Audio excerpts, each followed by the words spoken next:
Mi esposa abrió el matrimonio en contra de mis deseos y me divorcié. Tiempo después murió a causa de una ETS que contrajo mientras se acostaba con cualquiera. Nunca imaginé que escribiría esto en un foro público, pero necesito sacarlo de mi pecho. Tengo 34 años y mi esposa, Valeria, tiene 33. Llevábamos 7 años de casados y, hasta hace unos meses, habría jurado sobre cualquier sagrado que nuestra relación era indestructible. Yo trabajo como ingeniero de infraestructura en proyectos de construcción, un empleo exigente que a menudo me obliga a pasar días supervisando obras fuera de la ciudad. Valeria, por su parte, es diseñadora interiores. Siempre admiré su creatividad, su energía y esa capacidad única para hacer que cualquier espacio frío se sintiera como un hogar cálido.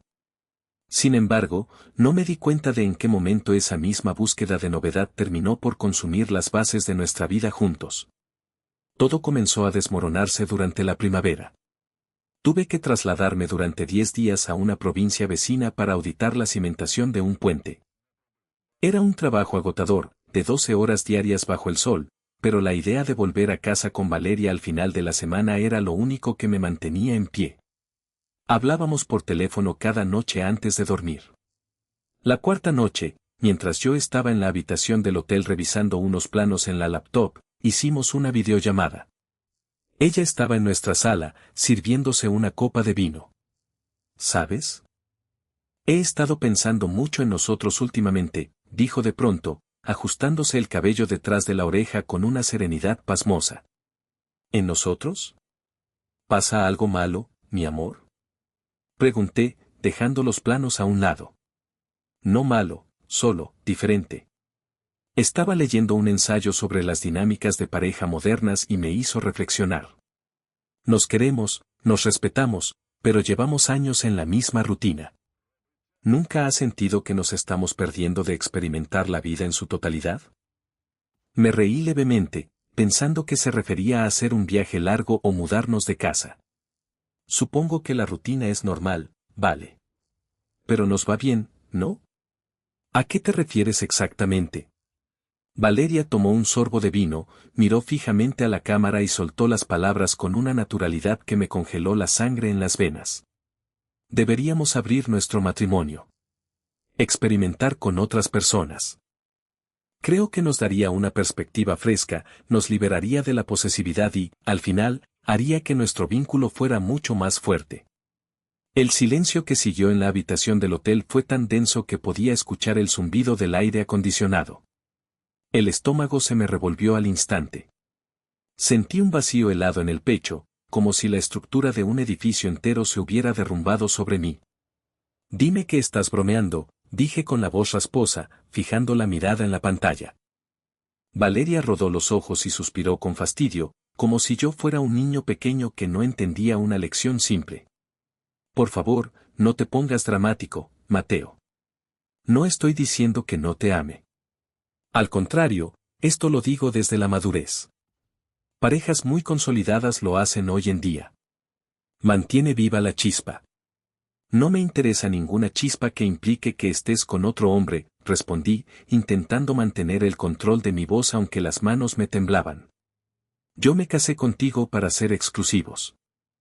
No me inscribí en un contrato de libertad condicional. La respuesta es un no rotundo. Ella se encogió de hombros, bajó la mirada a su copa y murmuró un está bien, solo era una idea, antes de cambiar drásticamente de tema para hablar del clima y de las plantas del balcón. Pero la semilla del veneno ya estaba sembrada. No pude dormir en toda la noche. Las dudas empezaron a devorarme la mente a 1000 por hora. ¿Por qué sugerir algo así de la nada? ¿Por qué ahora?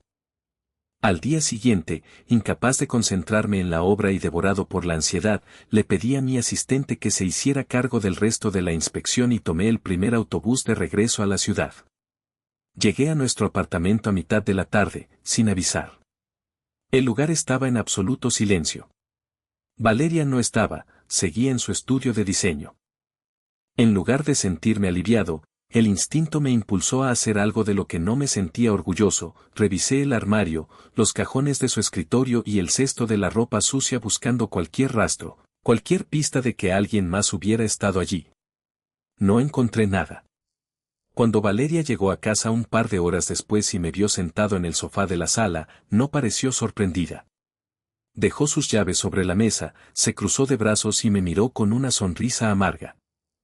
Sabía que regresarías corriendo, dijo en tono pasivo-agresivo. Eres tan predecible. Apuesto a que registraste toda la casa buscando pruebas de algo que solo existe en tu cabeza paranoica. No soy paranoico, Valeria, respondí poniéndome de pie. Lanzaste una bomba anoche y pretendes que actúe como si me hubiera sugerido cambiar el color de la pintura del pasillo. Si estás interesada en el poliamor de la noche a la mañana, es porque algo cambió en ti. O porque hay alguien más. Es increíble tu inmadurez. Exclamó alzando las manos. Precisamente por eso las parejas abiertas son más sanas. No viven en este estado de paranoia y posesión enferma. Tienen la seguridad absoluta de que su pareja regresa a casa porque quiere, no por compromiso. Yo te entregaría mi teléfono ahora mismo si me lo pidieras, porque no tengo nada que ocultar. Sacó su teléfono del bolso y me lo extendió con un gesto desafiante. Ver su seguridad me hizo dudar de mi propio juicio. Pensé que si estaba tan dispuesta a mostrármelo, era porque realmente no había nada, o quizás porque había borrado cualquier evidencia antes de que yo llegara. No quiero ver tu teléfono, Valeria. Quiero que me mires a los ojos y me digas la verdad, le dije, acercándome a ella. En ese momento, sus ojos se llenaron de lágrimas. Se dejó caer sobre mi pecho, abrazándome con fuerza y sollozando. Te lo juro por mi vida, Mateo, jamás te he engañado. Solo fue una curiosidad, una idea tonta que leí y que pensé que podríamos hablar de manera madura. Te amo solo a ti. Por favor, créeme. La vi tan vulnerable, tan sincera en su llanto, que me sentí culpable por haber dudado de ella. La abracé de vuelta, le besé la frente y esa noche tuvimos intimidad. Pensé que el peligro había pasado, que habíamos tenido un tropiezo menor y que nuestra vida volvería a la normalidad. Qué equivocado estaba. Durante las 2 semanas siguientes, una distancia invisible comenzó a crecer entre nosotros. Valeria se volvió distante, fría.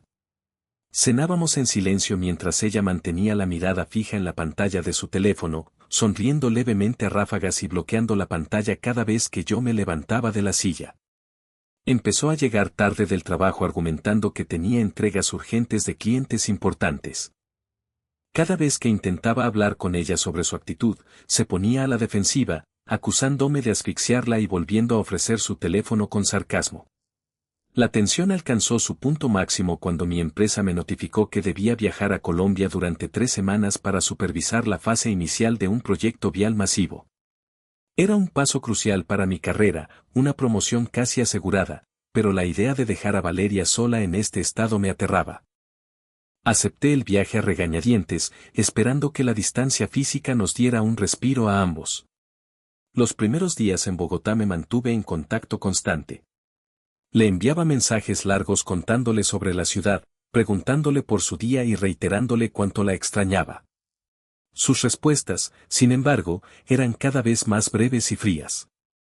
Monosílabos. Frases cortantes como estoy bien, mucho trabajo, hablamos luego. En la segunda semana, incapaz de soportar la frialdad, la llamé por videollamada al terminar la jornada. Valeria tardó en responder. Cuando lo hizo, estaba en la cama, despeinada y con una expresión de profundo cansancio. Valeria, no puedo seguir así. Siento que te estás alejando cada día más de mí. ¿Qué está pasando? Le pregunté directo a la cámara. Ella suspiró profundamente, miró hacia un lado y volvió a soltar el tema con una firmeza helada que me erizó la piel. Pasa que no puedo seguir viviendo en esta prisión de expectativas, Mateo. Estás a miles de kilómetros. Tú tienes tus proyectos y yo tengo mis necesidades. He vuelto a pensarlo y no es una opción negociable, tenemos que abrir el matrimonio. Es la única forma de que esto funcione. Esta vez no era una propuesta tímida. Era una exigencia, un ultimátum velado en su voz. Hablaremos de esto en persona cuando regrese, dije, sintiendo que la garganta se me cerraba. No esperé a terminar las 3 semanas. cancelé las reuniones restantes de la última fase, dejé a mi equipo a cargo y compré un boleto de avión de regreso para la mañana siguiente. No le avisé que volvía. Necesitaba llegar por sorpresa. Necesitaba saber qué pasaba en mi casa cuando ella asumía que yo estaba a miles de kilómetros de distancia. Llegué al apartamento un martes a las 5 de la tarde. La casa estaba extrañamente impecable, olía a desinfectante de lavanda y no había un solo plato sucio en la cocina. Valeria llegó una hora después. Al abrir la puerta y verme allí de pie, se sobresaltó violentamente, soltando su bolso al suelo. Su rostro perdió todo el color durante un segundo antes de forzar una sonrisa nerviosa. Mateo, ¿qué haces aquí? Pensé que regresabas el fin de semana. Adelanté el viaje, respondí fríamente, observando cada uno de sus movimientos. Esa noche reinó un silencio sepulcral. Ninguno de los dos intentó tocar el tema hasta la tarde del día siguiente. Valeria volvió temprano del trabajo, tiró sus cosas sobre el sofá y entró a la habitación principal con el rostro desencajado y la mirada encendida de rabia. Se acabó. No voy a seguir escondiéndome ni esperando a que cambies de opinión, dijo alzando la voz. He estado hablando con personas de un grupo en línea. Parejas reales, gente madura que vive así. Me han dado el empujón que necesitaba. Voy a abrir este matrimonio, te guste o no. Sentí que la sangre me hervía en la cabeza. Me acerqué a ella, la tomé firmemente por los hombros y la obligué a mirarme a los ojos. ¿Quiénes son esas personas? ¿Con quién demonios estás hablando a mis espaldas? Le grité. Mírame a la cara, Valeria. Ya me engañaste, ¿verdad? Dime la verdad de una puta vez. Su rostro se enrojeció. Intentó zafarse de mi agarre, pero al ver que no aflojaba la presión, su postura firme se desmoronó por completo. Bajó la mirada, empezó a tartamudear y soltó las palabras que terminaron de destrozar mi vida. No. No fue exactamente un engaño. Solo ocurrió una vez. Pensé que si daba el primer paso, tú verías que no era para tanto y terminarías cediendo para unirte a mí. El mundo comenzó a dar vueltas a mi alrededor. El suelo pareció desaparecer bajo mis pies. La mujer con la que había compartido 7 años de mi vida, la mujer a la que le había confiado mi futuro, me estaba diciendo en la cara que se había acostado con otro hombre con la excusa de obligarme a aceptar su fantasía. Una ira ciega y oscura amenazó con apoderarse de mí. Apreté los puños tan fuerte que las uñas se me clavaron en la palma de las manos, luchando con todas mis fuerzas para no perder el control por completo. ¿Solo una vez? Pregunté, con una risa amarga y ahogada que ni siquiera reconocí como mía. ¿Te acostaste con otro tipo y pensaste que yo simplemente sonreiría y me uniría a tu pequeño juego? Valeria dio un paso atrás, frotándose los brazos donde mis manos la habían sujetado. Lloraba, pero no de arrepentimiento, sino con la frustración de quien no ha logrado que su plan salga exactamente como lo diseñó. No entiendes nada, Mateo. Gritó, con la voz quebrada. Lo hice por nosotros. Quería romper el hielo, demostrarte que un encuentro físico no cambia lo que siento por ti. No significa nada. Es solo sexo, no hay sentimientos de por medio. Significa que destruiste mi confianza. Significa que rondiste el compromiso que juramos frente a nuestras familias. Se acabó, Valeria. Esto es el fin, dije con una frialdad que me sorprendió a mí mismo, aunque por dentro me estuviera cayendo a pedazos. Tomé las llaves de mi auto, mi billetera y mi chaqueta. No podía estar en el mismo espacio que ella sin sentir que me ahogaba. Valeria corrió detrás de mí hasta el pasillo del edificio, suplicándome que no me fuera, diciendo que podíamos hablarlo como adultos, pero ni siquiera me giré a mirarla. Subí a mi auto y conduje sin rumbo fijo durante horas por la autopista, con la vista nublada por las lágrimas y las manos apretadas al volante hasta que me dolieron los nudillos. Terminé durmiendo esa noche en un pequeño hotel de carretera a las afueras de la ciudad. Al día siguiente, logré contactar a un viejo amigo de la universidad que trabajaba en un bufete de abogados corporativos. Me recomendó a una abogada especialista en divorcios de alto impacto. Pagué una tarifa de urgencia para que me atendiera esa misma tarde. Necesitaba moverme rápido. Había leído lo suficiente como para saber que en estas situaciones las cosas pueden volverse muy sucias si no proteges tus activos y tu dignidad a tiempo. Durante esos días en el hotel, Valeria solo me envió un mensaje de texto. Ni una sola llamada. El mensaje decía: sé que estás herido y confundido ahora mismo, pero si lo piensas con la mente fría, te darás cuenta de que no te traicioné. Intenté incluirte desde el principio. Te amo y sé que tu amor por mí es más fuerte que tu orgullo. Cuando estés listo para ser feliz de verdad, sabes dónde encontrarme. Leer esa manipulación descarada quemó la última chispa de duda que me quedaba. La abogada redactó los documentos de la demanda de divorcio con una cláusula de disolución irrevocable. Una semana después de haber salido de mi casa, regresé al apartamento para recoger algunas prendas de vestir. Esperaba encontrar la casa a oscuras y a una mujer arrepentida, pero la realidad me dio un segundo golpe directo al rostro. Al abrir la puerta, escuché la voz de Valeria desde la cocina. Estaba hablando por teléfono, riéndose de forma coqueta y desinhibida. No, no te preocupes, él está en un berrinche pero se le pasará pronto. Sí, claro que quiero volver a verte este fin de semana, decía, con una desenvoltura que me revolvió las tripas. Cuando notó mi presencia, no se asustó. Ni siquiera colgó la llamada de inmediato. Se tomó su tiempo para despedirse diciendo te hablo luego, dejó el teléfono sobre la barra y se acercó a mí con una sonrisa radiante, como si yo fuera un esposo que regresaba de un largo día de trabajo. Sabía que volverías, dijo, intentando rodear mi cuello con sus brazos. Te extrañé mucho, mi amor. Ya verás que todo saldrá bien. Yo misma te voy a ayudar a buscar a alguien para ti, vas a ver lo divertido que. Le tomé las muñecas y la aparté con firmeza antes de que pudiera tocarme. La miré fijamente a los ojos, sin una sola gota de emoción en el rostro.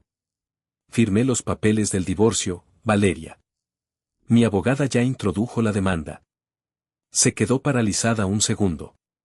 Luego, soltó una carcajada burlona y negó con la cabeza. No seas ridículo, Mateo. Tú no harías eso. Me amas demasiado como para tirarlo todo a la basura por una estupidez. Estás haciendo esto solo para asustarme. No respondí. Le sostuve la mirada en silencio durante 5 segundos interminables. La sonrisa de Valeria comenzó a desvanecerse lentamente, reemplazada por una mueca de desconcierto. Pasé de largo hacia la habitación principal, tomé una maleta grande y empecé a meter mi ropa.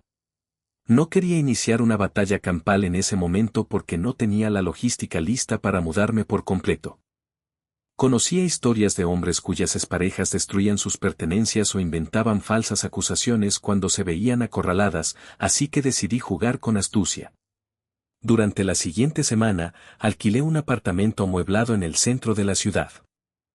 Trabajaba desde casa la mayor parte del tiempo y, cada vez que Valeria salía a su estudio o a sus reuniones, yo regresaba al apartamento con un camión pequeño para ir sacando mis cosas sistemáticamente, mis herramientas, mi televisor, mis documentos, mis libros y los muebles que yo había comprado antes del matrimonio. Valeria estaba tan inmersa en su mundo de fantasía y en sus chats grupales que ni siquiera notaba la ausencia gradual de las cosas. Pensaba que mi silencio era simplemente que estaba procesando la idea y cedía el espacio. El día que llegaron los documentos oficiales del juzgado notificando la demanda de divorcio, planifiqué la estocada final. Esperé a que ella saliera a trabajar a las 8 de la mañana. Para las 2 de la tarde, había contratado a una empresa de mudanzas completa. Dejé el apartamento prácticamente vacío. Me llevé la cama principal, el juego de comedor, el sofá de la sala y hasta las lámparas que yo había instalado. Lo único que dejé en la habitación principal fue su ropa y sus cosméticos, desparramados en el suelo donde solía estar el armario que yo mismo había construido. Además, durante toda esa semana previa, grabé discretamente cada conversación en la que ella mencionaba su deseo de mantener el matrimonio abierto y sus admisiones de infidelidad. En un proceso legal, la evidencia lo es todo. A las 6 de la tarde, Valeria llegó al apartamento. Yo estaba de pie en medio de la sala vacía, con una sola carpeta de cuero en la mano. Cuando cruzó el umbral y vio el lugar pelado, las paredes desnudas y la ausencia absoluta de mis pertenencias, el color se le fue del rostro por completo. Retrocedió un paso, mirando a su alrededor con los ojos desorbitados. ¿Qué es esto?, balbuceó, temblando. ¿Dónde están las cosas? Mateo, ¿qué hiciste? Le extendí la carpeta con la notificación judicial. Aquí están los papeles del divorcio, Valeria. Ya fueron admitidos por el juez. Tienes 20 días para responder a través de un abogado. Se le cayeron las llaves de la mano. Corrió hacia mí, me arrebató la carpeta, abrió los documentos y empezó a leerlos frenéticamente. Cuando vio mi firma y el sello del tribunal, su fachada de mujer moderna y liberada se derrumbó en un instante. Comenzó a hiperventilar. Las lágrimas comenzaron a correr por sus mejillas a mares. No. Esto no es verdad, gritó, cayendo de rodillas frente a mí y agarrándome de los pantalones. Por favor, Mateo. Pensé que solo estabas intentando asustarme. No puedes hacerme esto, te amo. Por favor, no me dejes. Dijiste que querías libertad, Valeria. Te estoy dando toda la libertad del mundo, respondí con la voz fría. Se aferró a mis piernas con desesperación, llorando de una manera desgarradora, casi inhumana. Haré lo que quieras. Lo juro por Dios. Dejaré de hablar con esa gente, borraré mis redes, no volveré a mirar a ningún otro hombre, volveremos a ser monógamos. Te prometo que seré la esposa perfecta, pero no me dejes, me voy a morir sin ti. Sentí un dolor agudo en el pecho al ver a la mujer que había amado reducida a esa masa de llanto y humillación en el suelo, pero la imagen de ella riéndose por teléfono con su amante horas después de traicionarme volvió a mi mente como un látigo. Es demasiado tarde para arrepentirse, Valeria. Tuviste la oportunidad de valorar lo que teníamos y preferiste cambiarlo por momentos baratos con desconocidos. Ahora tienes que vivir con las consecuencias. Le solté las manos de mis piernas, tomé mi maletín y caminé hacia la salida. Ella se arrastró por el piso de madera hasta la puerta, gritando mi nombre entre sollozos histéricos que resonaban por todo el pasillo del edificio. No miré atrás. Subí al ascensor, entré a mi auto y me fui. Bloqueé su número de teléfono y sus redes sociales esa misma noche. Su mejor amiga intentó enviarme mensajes por Instagram acusándome de ser un despiadado y un insensible por abandonar a Valeria en ese estado, pero también la bloqueé sin responder. Los primeros 3 días en mi nuevo apartamento fueron un infierno personal. La rabia inicial dio paso a una soledad aplastante. El shock se evaporó y me dejó expuesto a un dolor que se sentía físico, como si me hubieran arrancado un órgano del pecho sin anestesia. Empecé a ir al gimnasio 2 veces al día hasta quedar exhausto, caminaba durante horas por las noches para no pensar y me refugiaba en el trabajo presencial en la oficina. Pero por más que intentara distraerme, las palabras de Valeria, sus excusas y la imagen de su traición no dejaban de repetirse en mi cabeza como un disco rayado. A las 2 semanas, recibí un correo electrónico del abogado de Valeria. Me notificaba que ella se negaba a firmar cualquier acuerdo de separación o división de bienes a menos que aceptara reunirme con ella en persona para una última conversación de cierre. Mi abogada me advirtió que no era obligatorio, pero que si quería evitar que el proceso se alargara durante años en los tribunales por puro despecho de su parte, lo mejor era concederle esa reunión, tomando estrictas medidas de precaución. Acepté, pero bajo mis propios términos, nos veríamos en un lugar público, a plena luz del día, y grabaría absolutamente todo el encuentro. Reservé una mesa al fondo de una cafetería tranquila y poco concurrida en el sector financiero. Cuando llegué, Valeria ya estaba allí. Al verla, el impacto fue directo al estómago. Llevaba una chaqueta holgada que parecía quedarle grande. Tenía los ojos desorbitados, rojos e hinchados por el llanto continuo, y la piel del rostro apagada, grisácea. Parecía haber envejecido 10 años en 2 semanas. Se levantó de golpe e intentó abalanzarse sobre mí para darme un abrazo, pero me detuve a 1 metro de distancia y señalé la silla opuesta. Si te acercas o intentas tocarme, me voy de aquí ahora mismo y dejamos que los abogados se destrocen en el tribunal, dije sin elevar la voz. Se tragó un sollozo, se sentó lentamente y cubrió su rostro con las manos, comenzando a temblar. Saqué mi teléfono, activé la aplicación de grabación de voz y la coloqué en el centro de la mesa, justo frente a ella. Esta conversación está siendo grabada para fines legales, declaré. Dijiste que querías hablar. Te escucho, Valeria. Pero quiero la verdad completa. Quiero saber cómo empezó esto, con quién y desde cuándo. Sin mentiras. Si me mientes una sola vez, me levanto y se acaba todo. Valeria levantó la mirada, con los labios temblando y las lágrimas volviendo a brotar descontroladamente. Por favor, no me humilles más, Mateo. Ya me siento el ser más miserable de la tierra, no te estoy humillando, Valeria. Te estás humillando tú sola por no asumir lo que hiciste, respondí, manteniendo una voz neutra, casi clínica, mientras la grabadora registraba cada segundo. Habla. Quiero saberlo todo. Se limpió las lágrimas con un pañuelo arrugado que tenía en la mano, respiró hondo intentando calmar el temblor de su pecho y comenzó a hablar con la voz entrecortada. Todo empezó en el estudio de diseño. Hace unos 4 meses. Una de las socias senior, Natalia, lleva años en un matrimonio abierto. Ella siempre hablaba de eso en la oficina como si fuera el pináculo de la libertad emocional. Yo la escuchaba y al principio me parecía una locura. Pero un día fuimos a una reunión del gremio. Natalia fue con su esposo, y a las 2 horas vi cómo ella se besaba en una esquina con un arquitecto joven que acababa de entrar a la firma. El esposo estaba a pocos metros, tomando una cerveza y sonriendo como si nada. ¿Y eso te pareció fascinante? Inquirí, cruzándome de brazos. Me confundió, admitió, sin sostenerme la mirada. Hablé con Natalia al día siguiente. Me dijo que el secreto de su felicidad era romper la monotonía, que el sexo casual no destruía el amor verdadero. Me advirtió que jamás debía hacerlo sin el consentimiento de mi pareja, pero yo me dejé llevar por la curiosidad. Me metí en los foros que ella me recomendó. Conocí gente. Y luego cometí el peor error de mi vida. El arquitecto joven, deduje, sintiendo una punzada de náuseas. Sí, sollozó. El mismo tipo con el que estaba Natalia. Quedamos en un hotel un viernes por la tarde, mientras tú estabas en la obra del puente.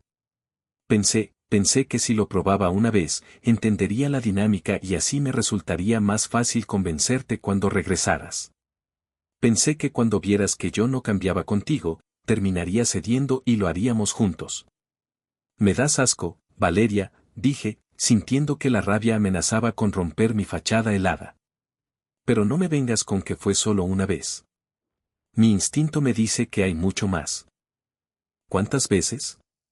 ¿Con cuántos hombres? Y no te atrevas a mentirme porque apago esto y nos vemos en el juicio. Se cubrió el rostro con ambas manos y comenzó a emitir un gemido ahogado de desesperación.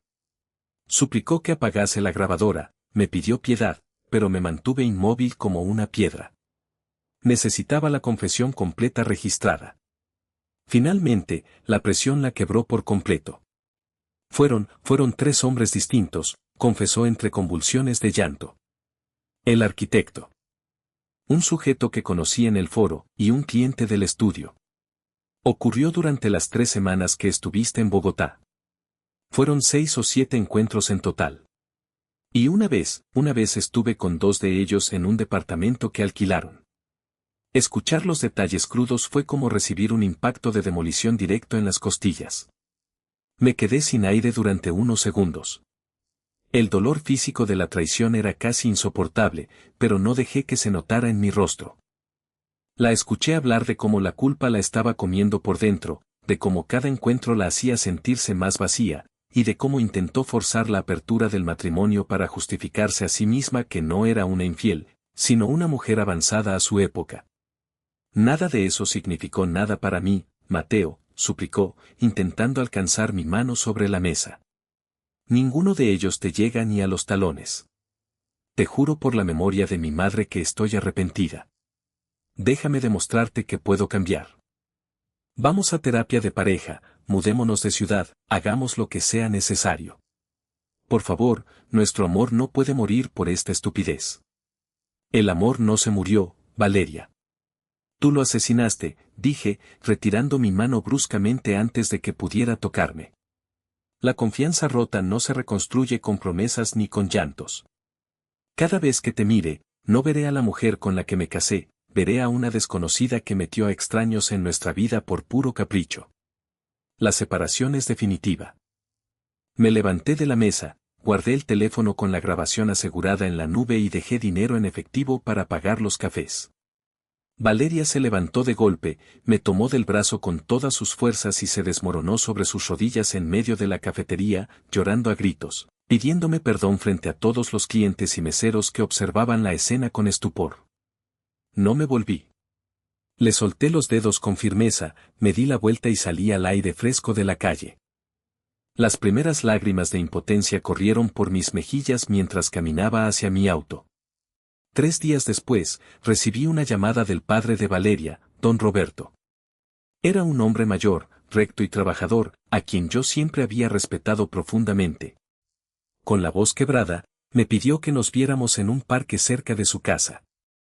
Aunque no tenía ninguna obligación legal, sentía que sus padres no tenían la culpa del monstruo en el que su hija se había convertido y les debía la cortesía de una explicación frontal.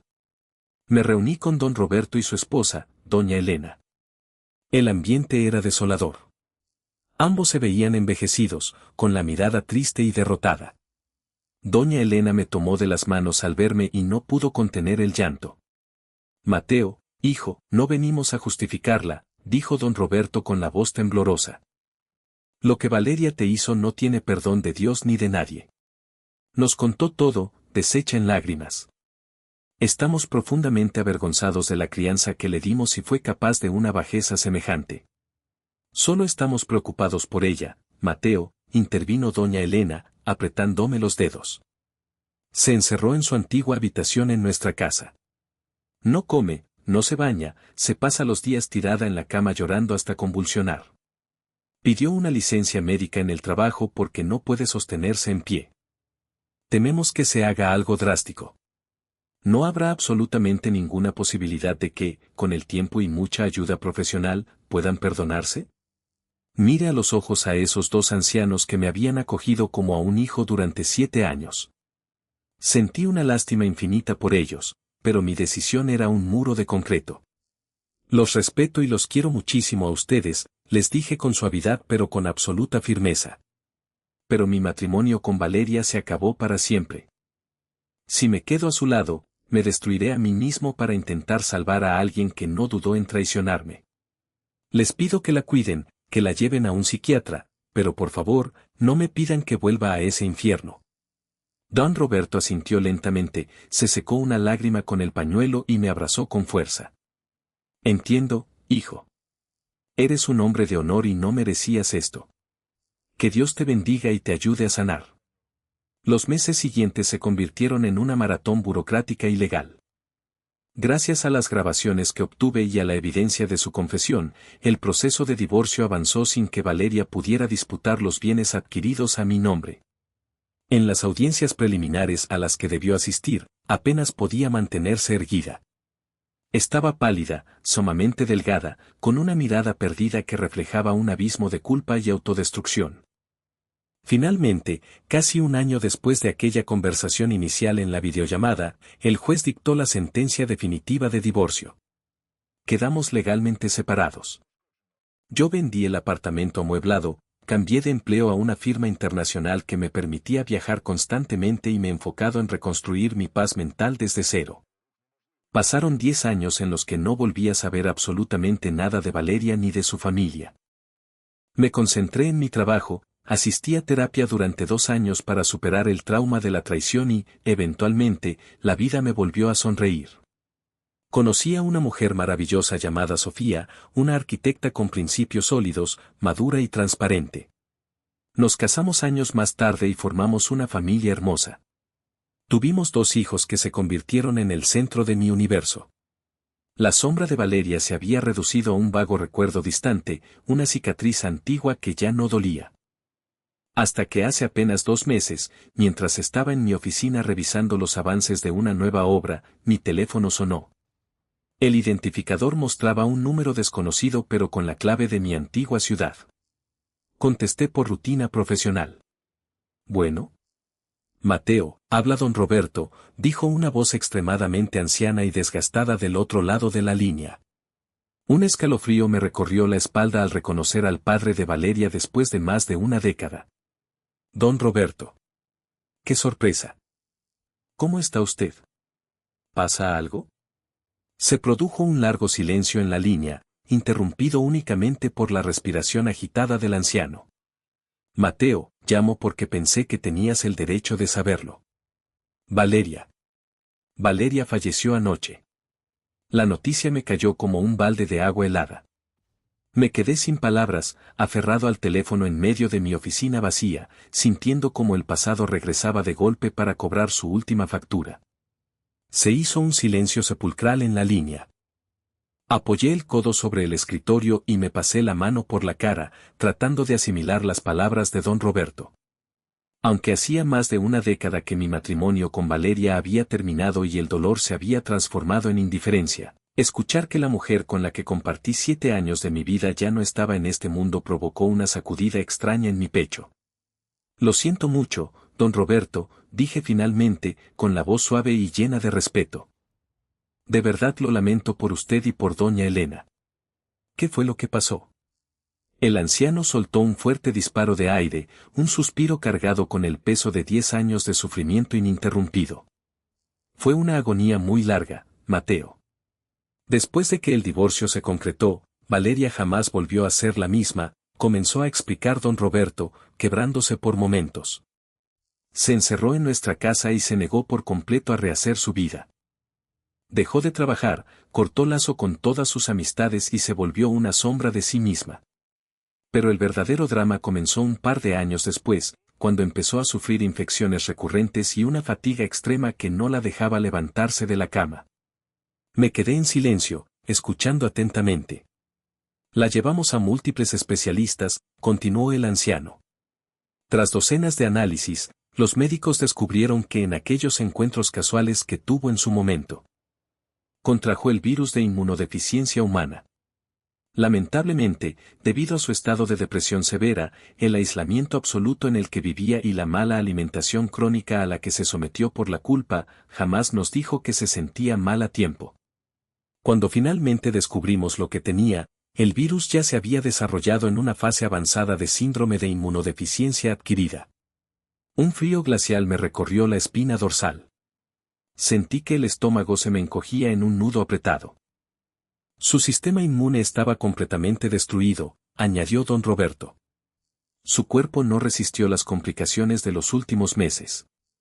Pasó sus últimos días en el hospital, pesando apenas 30 kilos, aferrada a una foto de la boda de ustedes dos que guardaba debajo de la almohada. Antes de perder el conocimiento por última vez, nos pidió que te buscáramos. No para pedirte nada, Mateo, sino para pedirte perdón por última vez a través de nosotros. Queríamos decírtelo solo para cerrar este ciclo definitivamente. Don Roberto, no sé qué decir, murmuré, sobrecogido por la crudeza de la historia. Les agradezco mucho que me hayan llamado. Es un desenlace trágico y muy doloroso. Sabemos que hiciste lo correcto al alejarte, hijo. Ella eligió su propio camino y pagó el precio más alto por sus decisiones. Solo queríamos que supieras la verdad. Cuídate mucho y sé feliz con tu familia. Nos despedimos con amabilidad. Al colgar el teléfono, me quedé mirando a la nada durante un largo tiempo. Por pura prudencia y para despejar cualquier sombra de duda que pudiera haber quedado en mi mente a pesar de los años, esa misma semana me sometí a un panel completo de pruebas médicas de transmisión sexual. Tal como ocurrió cuando me divorcié, los resultados volvieron a dar absolutamente limpios y negativos de cualquier enfermedad. Tuve un ángel guardián que me protegió en su momento al tomar la decisión de cortar radicalmente con todo tras su confesión. Esa tarde regresé a casa temprano. Al cruzar la puerta, fui recibido por las risas de mis 2 hijos que jugaban en la sala y por la cálida sonrisa de Sofía, quien me saludó con un beso sincero en los labios. Al contemplar la vida tranquila, honesta y llena de amor real que había logrado construir desde las cenizas de mi pasado, no pude evitar sentir una profunda gratitud con la vida y con el destino. La historia de Valeria tuvo un final devastador, una espiral autodestructiva desencadenada por una búsqueda insensata de placeres efímeros y una falta total de respeto hacia el compromiso. Intentar forzar las fronteras de una relación madura por caprichos disfrazados de libertad le costó no solo su matrimonio y su paz mental, sino en última instancia, su propia vida. La infidelidad y la traición a menudo abren puertas hacia abismos de los que es casi imposible regresar. Hoy, mientras contemplo a mi familia cenar junta entre risas y complicidad, me queda una lección imborrable grabada en la mente. La verdadera libertad no consiste en vivir sin límites ni en destruir lo que ha tomado años construir, sino en valorar la lealtad, proteger con madurez el corazón de quien confía en ti y entender que cada acción que tomamos en esta vida lleva consigo una cosecha inevitable de consecuencias. La paz interior y el respeto propio siempre deben ser los cimientos sobre los cuales levantemos nuestro futuro.